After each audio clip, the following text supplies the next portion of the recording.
नमस्कार, अनादि टीवी के इस खास कार्यक्रम सॉल्यूशन में आप सभी का बहुत स्वागत है। मैं हूं आपके साथ जया शर्मा। जैसा कि आप जानते हैं कि सॉल्यूशन में हम आपको देते हैं आपकी परेशानियों का सॉल्यूशन।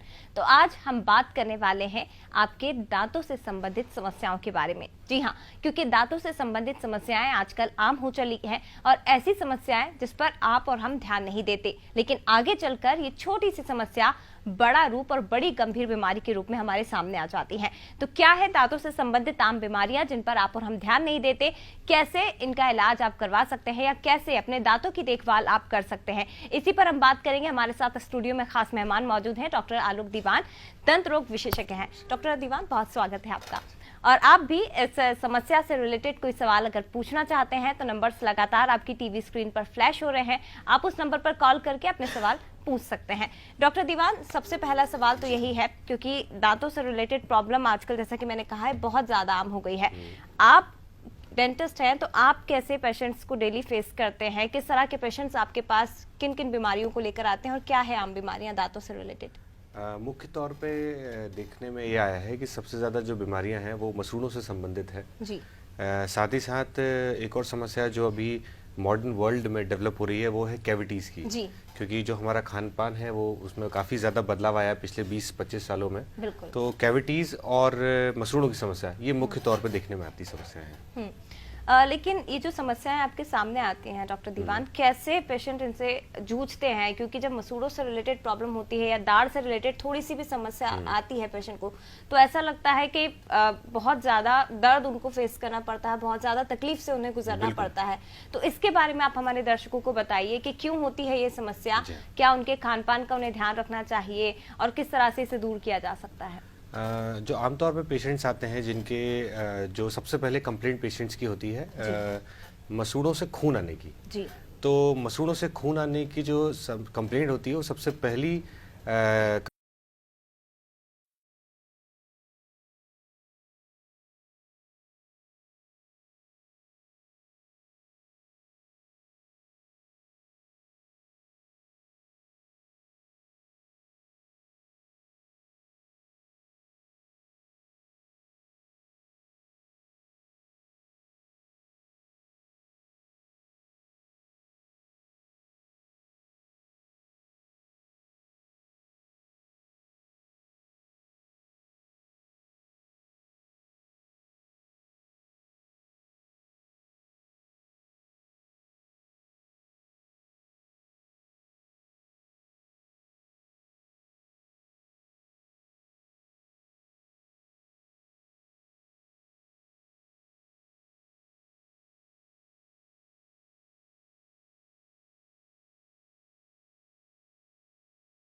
बिल्कुल भी नुकसान नहीं करेगा, फायदे ही करेगा।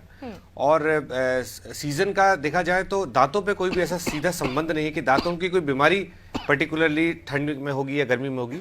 हाँ, पर यह ज़रूर है कि जब ठंड होती है तो जब हम आमतौर पर जो पानी जब ठंडा होता है हम जब उसको पीते हैं तो अगर आपके दांतों में कोई समस्या है तो आपको ठंडा ज़्यादा एहसास होगा ठंड में जी। तो ये ज़रूर हो सकता है। बाकी ऐसा नहीं कह सकते कि किसी सीज़न में कोई दांत की बीमारी ज़्यादा होगी या किसी सीज़न में दांत की बीमारी कम होगी। बिल्कुल, बहुत शुक्रिया आपका नेहा कॉल करने के लिए और उम्मीद है कि आपके सवालों का जवाब जरूर डॉक्टर दीवान के जरिए आपको मिल गया होगा।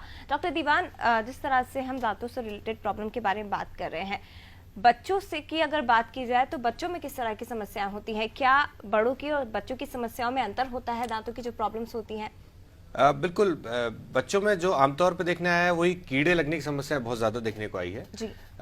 क्या होता है कि जब बच्चे बहुत छोटे होते हैं उनके दांत जब उग जाते हैं तो हम प्रॉपरली बच्चों के दांतों को क्लीन नहीं करते हैं और अगर फीडिंग है बच्चे या फिर अगर कोई स्वीट चीज़ खा रहे हैं और रात में वो खा के सो जाते हैं और ब्रशिंग करके नहीं सोते हैं और वैसे ही सो जाते हैं तो रात भर बैक्टीरियल एक्टिविटी वहाँ पे होती रहती है और जब बैक्टीरियल एक्टिविटी होती है तो कैविटीज लगने की चांसेस बहुत ज़्यादा हो जाती हैं। तो जब बच्चों के दूध के दांत होते हैं तो ये देखने में आया है कि ऊपर के 6 दांत या ऊपर के 4 दांत सबसे ज़्यादा खराब होते हैं। उसको नर्सिंग बॉटल फीडिंग कैरीज भी बोलते हैं विशेष तौर पे। और ये उसी के कारण से होती है जैसे कि अगर दांतों के ऊपर कोई भी मीठा पदार्थ या कोई भी खाने का पदार्थ चिपका रह गया और रात भर अगर वो चिपका रहेगा तो वो वहाँ पे कैविटी कॉज करेगा और कैविटीज की समस्या ही सबसे ज़्यादा बच्चों में देखी जाती है जी। अगली कॉलर हमारे साथ पूजा जुड़ गई हैं। पूजा, स्वागत है आपका, क्या पूछना चाहती हैं आप? जी नमस्कार डॉक्टर साहब। सर मुझे कुछ भी खाने से, कुछ भी ठंडा गर्म खाने से मुझे पेन होने लगता है, तो मुझे क्या सेंसिटिविटी की प्रॉब्लम है या मेरे दांतों में सड़न है? जो ठंडा गर्म बेसिकली जब ठंडा गर्म लगता है उसका जो मुख्य कारण होता है दांतों में एक लेयर होती है सबसे पहली जो शरीर का सबसे मजबूत हिस्सा होता है वो होती है इनामल। जब वो इनामल किसी भी कारण से या तो कीड़े लगने के कारण से या गलत तरीके से ब्रशिंग करने के कारण से जब वो लेयर हट जाती है तो अंदर की जो डेंटिन अंदर की जो लेयर होती है वो डेंटिन होती है और वो ठंडे गर्म को अंदर की तरफ ले जाती है। अगर मान के चलिए आपको ठंडा गर्म लग रहा है तो उसका कारण कीड़ा भी हो सकता है, उसका कारण इनामल की लेयर का घिसना भी हो सकता है, चाहे वो ब्रशिंग के कारण से हो या कुछ हिस्सा दांत का टूट गया हो। तो इस कंडीशन में आपको इमीडिएटली अपने डेंटिस्ट को आपको दिखाना चाहिए और उनसे पता करना चाहिए कि आपको जो ठंडा गर्म लग रहा है वो किस कारण से लग रहा है और वो ही आपका सोल्यूशन उसका बताएंगे आपको। बहुत शुक्रिया पूजा कॉल करने के लिए और उम्मीद है कि आप जो पूछ रही थी, आपके जो डाउट्स थे वो जरूर डॉक्टर दीवान के जरिए आपके क्लियर हो गए होंगे। लेकिन यदि आपको बहुत ज्यादा प्रॉब्लम हो रही है तो जरूरी है कि आप एक बार डेंटिस्ट से जाकर कंसल्ट करिए। डॉक्टर दीवान, बच्चों की प्रॉब्लम के बारे में हम बात कर रहे हैं तो बच्चों में अक्सर हमने देखा है कि चॉकलेट्स खाते हैं, मीठा ज्यादा पसंद करते हैं और पेरेंट्स उनको मना नहीं करते। जब उनके दूध के दांत टूट जाते हैं और जब दोबारा जब दांत आते हैं तो वो भी चॉकलेट्स के कारण या मिठाई के कारण बहुत ज्यादा खराब हो जाते हैं, दांतों में कीड़े लगना और दांतों का टूटना बचपन से ही शुरू हो जाता है। तो उस समस्या से कैसे निजात पाई जा सकती है? क्या बच्चों को जो प्रॉब्लम हो रही है उसे दूर किया जा सकता है? जी बिल्कुल। जैसे कि मैंने कहा कुदरत की देन है कि बच्चों के दांत जो है वो 2 बार आते हैं, एक बार दूध के आते हैं और एक परमानेंट आते हैं। तो अगर कुछ गलतियां हमसे ब्रशिंग के दौरान या किसी भी चीज़ों से बच्चों में हुई है तो एक मौका और मिलता है और जब दूसरी बार उगते हैं तब उनमें कीड़े ना लगे, ये हर पेरेंट्स की जिम्मेदारी होना चाहिए। तो इसके लिए जैसे आपने का सवाल ये है कि हम कैसे उसको रोक सकते हैं और कैसे जो है उससे निदान पा जा सकते हैं। तो उसका जो सबसे पहली चीज़ है एजुकेशन। अगर हम प्रॉपरली बच्चों को एजुकेट करें, जब वो टॉडलर्स हैं या थोड़े से बड़े हो जाते हैं, जब उनको प्रॉपरली एजुकेट करें। सर मैं रोकूंगी आपको, इसी पर हम आगे बात करेंगे, लेकिन हमारे साथ एक और कॉलर जुड़ गए हैं, जफर अंसारी। जफर, स्वागत है, क्या पूछना चाहते हैं आप? हेलो जी जफर, अपना सवाल पूछिए। सर जानकारी चाहिए थी, जो मुंह में से स्मेल आती है तो उनसे वो रोकने की कोई समाधान क्यों आती है, वो किस वजह से आती है? ये जो सवाल है ये बहुत कॉमन है आजकल कि मुंह से स्मेल क्यों आती है। इसको साइंटिफिकली बोलते हैं हेलिटोसिस, है ना, मुंह से बैड स्मेल, बैड ऑडर, ये हेलिटोसिस बोलते हैं। तो ये जो इसका मुख्य कारण अगर दांत से देखा जाए तो दांतों के अंदर जब या दांतों के बाहर जब लेयर जम जाती है गंदगी की, इसको कैलकुलस बोलते हैं, प्लाक और कैलकुलस। जब वो जम जाती है उसमें काफी सारे बैक्टीरियाज होते हैं और वो अपना मेटाबॉलिक वेस्ट जब छोड़ते हैं तो उसमें से H2S गैस निकलती है जी। उसके कारण से आपके मुंह से स्मेल आती है। तो दांतों को अगर आप साफ करा लें, सफाई अच्छे से करा लें, तो आपके मुंह से जो बदबू आ रही है वो भी बंद हो जाएगी। जी, बहुत शुक्रिया जफर कॉल करने के लिए, और उम्मीद है कि आपके जो सवाल थे वो जरूर डॉक्टर दीवान के जरिए उनका जवाब आपको मिला होगा। डॉक्टर दीवान, जिस तरह से मुंह की स्मेल की हम बात कर रहे थे, अक्सर हमने देखा है दांतों में पीलेपन की समस्या होना, मुंह की स्मेल। हालांकि ब्रशिंग तो सब करते हैं और लोग 2 बार भी ब्रश करते हैं कि शायद हमारी प्रॉब्लम दूर हो जाए, तो क्या ये माना जा सकता है कि आप 2 बार दिन में ब्रश करें तो आपकी प्रॉब्लम सॉल्व हो जाएगी, या फिर आपको रूटीन चेकअप की बहुत ज्यादा जरूरत होती है? बिल्कुल नहीं, देखिए चेकअप तो असेंशियल है। हर 6 महीने से 1 साल के बीच में आपको एसेंशियली आपको आपके डेंटिस्ट के पास जाके एक चेकअप जरूर कराना चाहिए। जी। रही बात मुंह की जो बदबू आने की जो समस्या है, आप 2 बार ब्रशिंग जरूर करें, पर अगर आप डेंटिस्ट को दिखाएंगे तो हो सकता है आपको ये बताएं कि आपके दांत उतने प्रॉपर्ली क्लीन नहीं हो रहे हैं, आपकी जो क्लीन करने की जो एफिशिएंसी है या जो आप जिस तरीके से आप क्लीन कर रहे हैं, जो टेक्निक है, वो हो सकता है गलत हो। तो वो आपको डेंटिस्ट इस बारे में आपको सचेत और आगाह जरूर करेगा, बताएगा कि आपको कैसे ब्रशिंग करना है। अगर आप सही तरीके से ब्रशिंग करेंगे, दोनों बार ब्रश करेंगे, तो आपके मुंह से बदबू आना बंद हो जाएगी। डॉक्टर, लेकिन अक्सर हमने देखा है कि आजकल माउथ वॉश का बहुत ज्यादा ट्रेंड चल गया है, कई कंपनी अपने नए नए ब्रांड इस तरह के उतार रही हैं और लोग उसे यूज भी करते हैं, तो क्या वाकई में वो इफेक्टिव होता है, या फिर आपके मुंह पर उसका कहीं नेगेटिव असर ना हो जाए? क्योंकि माउथ वॉश तो किया जाता है, लेकिन फिर भी जो प्रॉब्लम्स होती हैं वो दूर नहीं हो पाती हैं। नहीं, देखिए माउथ वॉश के लोगों के मन में काफ़ी भ्रांति है। कई बार मैंने ये सुना है कि सर हम सिर्फ माउथ वॉश कर लें और ब्रशिंग ना करें तो चलेगा क्या? तो ये बिल्कुल गलत सोच है। ब्रशिंग तो आपको 2 बार करना है, वो तो बिल्कुल जैसे रेगुलरली आप करते हैं वो करनी है। माउथ वॉश एक एडिशनल चीज़ हो सकती है, आप चाहें तो माउथ वॉश भी कर लें ब्रशिंग के साथ में, पर ब्रशिंग करना जो है वो ज़रूरी है और वो सब्स्टिट्यूट नहीं कर सकता माउथ वॉश उसको। तो ये चीज़ का विशेष ध्यान रखें। और माउथ वॉश जो है आप 1 बार या 2 बार आप कर सकते हैं दिन में, पर वो भी ध्यान रखेंगे माउथ वॉश भी आप किसी से रिकमेंड कराएं, कोई डेंटिस्ट से जरूर पूछें, क्योंकि कई प्रकार के माउथ वॉश मार्केट में अवेलेबल है और लंबे समय तक कुछ माउथ वॉश को लगातार यूज करने से दांतों में पीलापन भी आ जाता है। तो इसलिए इस चीज़ का भी ध्यान रखें कि वो माउथ वॉश आप जरूर डेंटिस्ट से या कोई स्पेशलिस्ट से पूछें और फिर करें उस माउथ वॉश को। बिल्कुल, तो जो लोग ये भ्रम पाल के बैठे हुए हैं कि भाई हम ब्रश ना करें और हम माउथ वॉश कर ले तो शायद हमारी प्रॉब्लम दूर हो जाए, तो ये बिल्कुल गलत है। डॉक्टर दीवान ने क्लियर कर दिया है कि ब्रश करना जरूरी है, दिन में 2 बार आप ब्रश करिए, और अगर कभी बहुत ज्यादा इमरजेंसी है, आप कहीं ब्रश नहीं कर पा रहे हैं, तब आप माउथ वॉश कर सकते हैं, लेकिन फिर भी जरूरी है कि दांतों का ख्याल रखने के लिए आपको ब्रशिंग करनी चाहिए। अगले कॉलर जितेंद्र हमारे साथ जुड़ गए हैं। जितेंद्र, स्वागत है, क्या पूछना चाहते हैं आप? सर मैं ये पूछना चाह रहा था कि डेली ब्रश करने के बावजूद भी कहीं ना कहीं दांतों में पीलापन और कैविटी की प्रॉब्लम अधिकतर हो जाती है, तो इसके लिए क्या उपाय कर सकते हैं? जी, डेली ब्रशिंग करने के बाद भी अगर आप कैविटीज और आपके दांत में गंदगी जमा हो रही है, तो इसका मतलब यह है कि आपकी ब्रशिंग करने की जो टेक्निक है उसमें कोई ना कोई कमी है।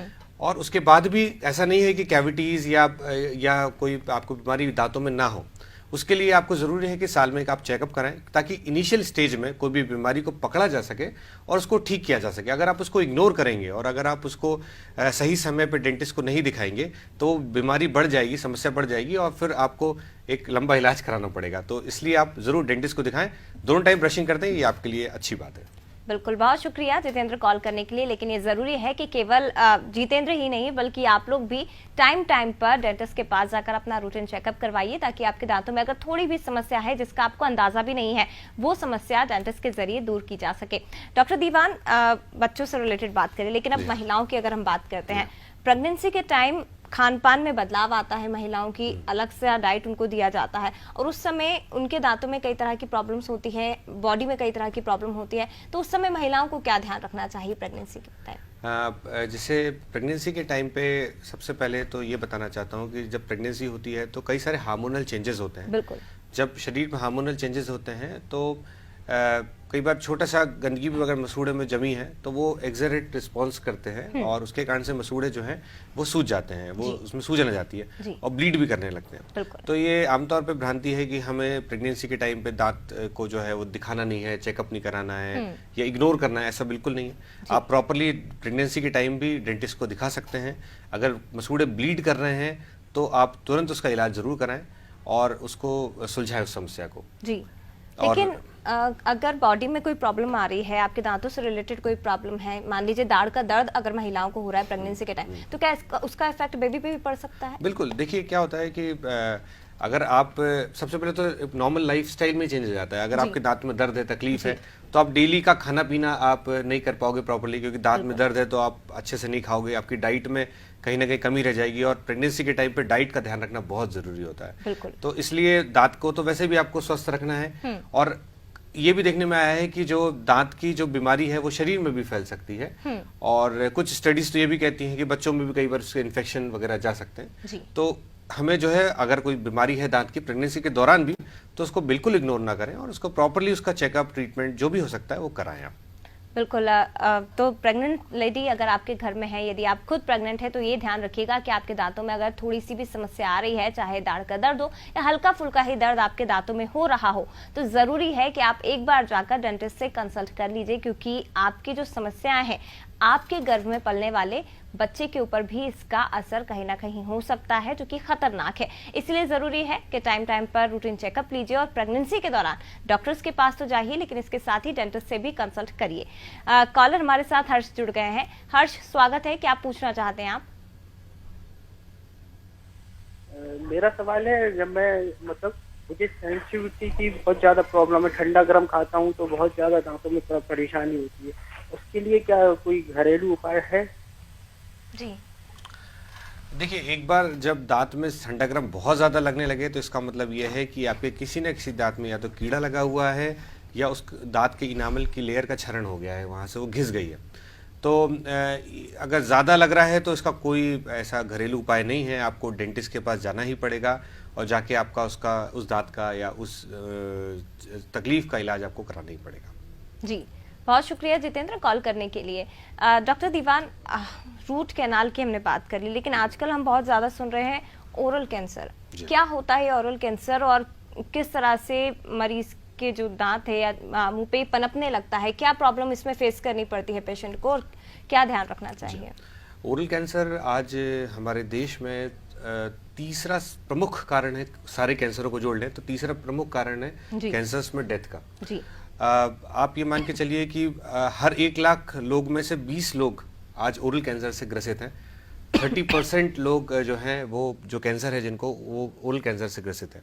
ओरल कैंसर होने का प्रमुख कारण जो है वो तंबाकू का सेवन, तंबाकू, पान मसाला, जो पाउचेस वगैरह अवेलेबल हैं मार्केट में, उन सब का सेवन लगातार जब कई समय तक करते हैं तो उससे कैंसर होने की संभावनाएं रहती हैं। सबसे पहले इसमें यह होता है कि आपके मुंह में ओरल सबम्यूकस फाइब्रोसिस करके एक बीमारी होती है, OSMF, वो डेवलप होती है। इसके कारण से आपका मुंह खुलना कम होता है, धीरे धीरे मुंह खुलना धीरे धीरे कम और होता जाता है। साथ में आपको जब भी कोई मसालेदार या कोई भी मिर्च वाली चीजें खाते हैं तो आपको काफी ज्यादा मिर्च लगती है, ये इसका एक लक्षण है। जब आप इस पर भी ध्यान नहीं देंगे और लगातार खाते जाएंगे तो वो ओरल सबम्यूकस फाइब्रोसिस जो है वो ओरल कैंसर में कन्वर्ट हो सकता है। तो हमें सबसे पहले जो विशेष ध्यान रखने वाली बात है कि हमें तंबाकू का सेवन जो हम लोग लेते हैं या पाउच वगैरह का जो सेवन है वो उसको तुरंत रोकना चाहिए और दूसरों को भी प्रेरित करना चाहिए कि वो रोकें। लेकिन ये जो आपने सिम्टम्स बताए हैं डॉक्टर दीवान, इसको अक्सर लोग समझते हैं कि हमारे मुंह में छाले की प्रॉब्लम हो गई है। ओरल कैंसर के सिम्टम होते हैं मुंह का ना खुलना या फिर थोड़े बहुत छाले मुंह में हो जाते हैं और उसको लोग समझते हैं कि हमेशा छाले की प्रॉब्लम है और ध्यान नहीं दिया जाता, और जो कि आगे चल के बहुत डेंजरस उनके लिए हो सकता है। तो ये जरूरी है कि अगर आप भी तंबाकू या पान गुटखा का सेवन करते हैं, स्मोकिंग करते हैं, आपके आसपास भी जो लोग हैं वो अगर इस तरह के पान करते हैं, अगर तंबाकू वगैरह खाते हैं, तो जरूरी है कि अगर ये सिम्टम्स उनके अंदर बॉडी में, अगर उनके मुंह में दिख रहे हैं, तो आप उन्हें अवेयर करिए कि ये ओरल कैंसर के सिम्टम्स हो सकते हैं। इसलिए जरूरी है कि जाकर जल्द से जल्द डेंटिस्ट से कंसल्ट करिए। जी बिल्कुल। जैसे कि एक आपको जब किसी व्यक्ति को कोई कैंसर, कोई छाला हो किसी एक जगह पे और वो काफी समय तक उस जगह पे ठीक नहीं हो रहा है और उसमें दर्द भी नहीं है और वो काफी समय से ठीक नहीं हो रहा, तो उसको इग्नोर नहीं करना है। वो कैंसरस लीजन हो सकता है, तुरंत जाके आप और डेंटिस्ट को जरूर चेक कराएं कि कहीं वो छाला कैंसर तो नहीं है, क्योंकि अगर इनिशियल स्टेज में कैंसर पकड़ा जाता है तो उसका इलाज ज्यादा अच्छे से, ज्यादा बेहतर तरीके से हो सकता है। तो इस चीज का विशेष ध्यान रखें कि कोई भी अगर छाला आपको है और वो काफी समय तक ठीक नहीं हो रहा तो उसको इग्नोर ना करें, उसको जरूर चेक करें। बिल्कुल। तो सर इसके लिए आपको डेंटिस्ट से ही कंसल्ट करना चाहिए या फिर ओरल कैंसर से रिलेटेड ये प्रॉब्लम है तो आपको किसी स्पेशलिस्ट के पास जाना जरूरी है? नहीं, आप डेंटिस्ट के पास जाएं क्योंकि डेंटिस्ट सबसे पहले मुंह की बीमारियों को पकड़ पाता है जी। और सबसे इजीली अवेलेबल भी है जी। अगर डेंटिस्ट कहता है कि हमें इस केस को कहीं और रेफर करना है या किसी ऑन्कोलॉजिस्ट को दिखाना है तो आप जरूर रेफर को फॉलो करें, लेकिन सबसे पहले डेंटिस्ट के पास जाएं क्योंकि डेंटिस्ट मुंह की बीमारियों के स्पेशलिस्ट होते हैं और वो आपको बेहतर तरीके से बता पाएंगे छाले के नेचर ऑफ डिसीज के बारे में। बिल्कुल, लेकिन इसके लिए जरूरी है कि आप अवेयर रहें कि आपके मुंह के अंदर कोई प्रॉब्लम हो रही है या नहीं, क्योंकि दांतों से रिलेटेड हम बात कर रहे हैं और ये ऐसी समस्या जो छोटी तो होती है लेकिन आगे चलकर बहुत भयावह और बहुत भीषण हो सकती है, जो कि आपके साथ ही आपके परिवार पर भी इसका इफेक्ट पड़ता है। इसलिए जरूरी है कि आप खुद भी जागरूक रहिए, इसके साथ ही दूसरों को भी जागरूक करिए। डॉक्टर दीवान, ओरल कैंसर पे हमने बात करी, लेकिन डेंटल इम्प्लांट सर्जरी इसको लेकर भी आपके पास बहुत से मरीज आते होंगे। जी। तो ये जो प्रॉब्लम है किस तरह की होती है या सर्जरी किस तरह की होती है, ये आप हमारे दर्शकों को बताइए। डेंटल इम्प्लांट एकदम कह सकते हैं कि अब आजकल इंडिया में एकदम काफी चलता हुआ ट्रेंड है जी। और डेंटल इम्प्लांट एक प्रकार का टाइटेनियम का इम्प्लांट होता है जिसको हम लोग बोन के अंदर जहाँ पे दांत जब मिसिंग हो जाता है, दांत निकाल दिया जाता है किन्हीं भी कारणों से, तो दांत को हम रिप्लेस करा सकते हैं वो इम्प्लांट के माध्यम से। तो इम्प्लांट एक प्रकार का टाइटेनियम का धातु से बना होता है और उसको हम बोन के अंदर प्लेस कर देते हैं और उसके ऊपर दांत लगा देते हैं, तो वो सालों साल तक आपको सर्विस दे सकता है। ये एक प्रकार की बहुत ही मिनिमल इन्वेसिव सर्जरी है, इसमें कोई बहुत ज्यादा कोई तकलीफ या दर्द या कोई भी समस्या नहीं होती है और बहुत अच्छे इसके सक्सेस रेट भी हैं। जी, लेकिन जब डेंटल इम्प्लांट सर्जरी आप करवाते हैं तो पेशेंट को क्या ध्यान रखना चाहिए? क्या खान पान में या उसकी लाइफस्टाइल में थोड़ा बहुत चेंज आता है या जैसे लाइफ वो पहले रहती है वैसी? बिल्कुल नहीं, बिल्कुल रूटीन लाइफस्टाइल रहती है, कोई भी चेंजेस नहीं आते हैं। जब इम्प्लांट सर्जरी होती है, इम्प्लांट जब लगवाते हैं तो 1-2 दिन का जो प्रिकॉशन या 2-4 दिन का जो प्रिकॉशन डेंटिस्ट कहता है उसको आप प्रॉपर्ली फॉलो कर सकते हैं। बाकी ऐसा देखा जाए तो रूटीन लाइफ स्टाइल में कोई चेंजेस आ जाते हैं या कोई तकलीफ होती है या कोई दर्द होता है, ऐसा बिल्कुल भी नहीं है, कोई तकलीफ नहीं होती है। और आजकल तो जो है टेक्निक इतनी ज्यादा आगे बढ़ चुकी है कि पेशेंट को बिना तकलीफ के हम एक साथ 2-2, 3-3, 4-4 बल्कि एक साइड के इम्प्लांट्स एक साथ प्लेस कर सकते हैं जी। तो आजकल टेक्निक बहुत आगे निकल गई है जी। कई बार तो ये भी देखेंगे पूरे इम्प्लांट्स भी एक साथ अपन प्लेस कर सकते हैं, तो बिल्कुल भी घबराने वाली बात नहीं होती है। डेंटल इम्प्लांट आज की डेट में बहुत सहज और सरल उपाय है दांत को रिप्लेस कराने के लिए जी। डॉक्टर दीवान, ये जो सर्जरी है क्या उस सिचुएशन में भी, उस कंडीशन में भी की जा सकती है जब कोई हादसा हो जाए, किसी दुर्घटना में मरीज अपने दांत खो देता है या उसके दांत टूट जाते हैं, तो तब भी क्या इसी सर्जरी को किया जाता है? बिल्कुल, जब जैसे किसी के दांत जब किसी भी कारण से अगर मिसिंग है, चाहे वो ट्रॉमा के कारण से हो या फिर कीड़े लगने के कारण से दांत निकाल दिया गया हो या मसूड़ों की बीमारी के कारण से दांत निकाल दिया गया हो, किसी भी कंडीशन में अगर दांत मिसिंग है और वहां पे उनकी कंडीशन ठीक है, मतलब दांत की मसूड़े की कंडीशन ठीक है, मेडिकल कंडीशन पेशेंट की ठीक है, तो हम इम्प्लांट किसी भी कंडीशन में कर सकते हैं। बिल्कुल, लेकिन उम्मीद है कि ऐसी जरूरत ही आपको ना पड़े और आप अपने दांतों का ख्याल रखिए, खुद का ख्याल रखिए, अपने परिवार का ख्याल रखिए। इसके साथ ही जो आपकी लाइफ है उसे हेल्दी बनाइए, योगा करिए, एक्सरसाइज करिए, ताकि डॉक्टर्स के पास जाने की जरूरत आपको कम पड़े। डॉक्टर दीवान, बहुत शुक्रिया ये जानकारी हमारे दर्शकों को देने के लिए। तो इसी के साथ आज सॉल्यूशन में फिलहाल इतना ही, लेकिन तमाम खबरों के लिए आप देखते रहिए अनादि टीवी। नमस्कार।